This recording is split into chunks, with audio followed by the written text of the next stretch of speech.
ఈ విధంగా దీన్ని కట్ చేసుకుంటే 7 కదా, ఈ పాయింట్ కదా, ఓకేనా. ఇంకొంచెం పైకి రావాలంటే ఈ బేస్ లైన్ ఎలా తీసుకున్నట్లయితే, ఇంకా రావాలంటే ఈ బేస్ లైన్ కూడా తీసుకోవచ్చు. ఈ పాయింట్ కరెక్ట్గా తీసుకుంటే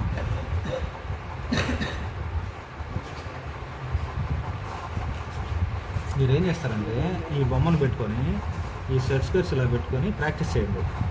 ఒకవేళ అప్పుడు ఏమవుతుంది, ఇలా వచ్చింది, ఈ బాక్స్ వచ్చింది, ఈ బాక్స్లో ఇక్కడ కదా మనకు కటింగ్ ఎడ్జ్ కావాలా, కటింగ్ రావాలా.